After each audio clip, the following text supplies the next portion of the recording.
Within ஒரு 7 டேஸ்ல நல்ல மாற்றம் தெரியுது. சிவகுமார் சார், போன வாரம் வியாழக்கிழமை வந்து பாத்தீங்கன்னா ஒரு பேஷண்ட்டுக்கு வந்து பேபி இல்லைங்க.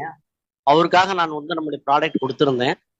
ஆக்சுவலி என்ன, அவர் இதுக்கு முன்னாடி வந்து ஒரு 9 இயர்ஸா ஏகப்பட்ட செலவு, லேக்ஸ் கணக்குல செலவு பண்ணிட்டாரு. அவருக்கு என்ன ஆச்சுன்னா, அந்த நிறைய மெடிசன், அலோபதி, அது இது நிறைய கலந்து சாப்பிட்டதுல என்ன ஆச்சுன்னா, அவருக்கு வந்து பாத்தீங்கன்னா அவருக்கு டோட்டலி வந்து பாத்தீங்கன்னா there is no erection, dysfunction சொல்லுவாங்க.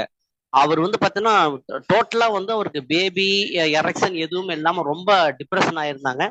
அந்த சமயத்துல நான் காண்டாக்ட் பண்ணாங்க. இப்போ என்னை வந்து டைரக்டா மீட் பண்ணும்போது நான் மெடிசன்லாம் அவன் என்னென்ன சாப்பிட்டாங்கன்னு எடுத்துட்டு வர சொல்லியிருந்தேங்க. பார்த்துட்டு கொடுத்தேன். நான் சார்ட்டு சொன்னேன், சார் தொடர்ந்து சாப்பிடுங்க சார், கண்டிப்பா உங்களுக்கு இந்த டைம் பேபி ஃபார்ம் ஆயிரும். இன்னும் ஒரு மெடிசன் மாத்திரங்க எங்கேயும் சென்னையில இருந்து வாங்கியிருக்காரு. ஒரு 30 டேப்லெட் மாத்திரம் கிட்டத்தட்ட 9,000. அது மாதிரி 2 டேப்லெட் வாங்கியிருக்காரு. இந்த 30 டேப்லெட் 9,000, அந்த 30 டேப்லெட் 9,000, 18,000 ரூபாய்க்கு வாங்கி சாப்பிட்டுருக்காரு. நம்ம தீபாவளி அன்னைக்கு நான் அவருக்கு ஃபோன் பண்ணி வாழ்த்து சொன்னேன். எப்படி சார் இருக்கு, பரவாயில்லன்னு.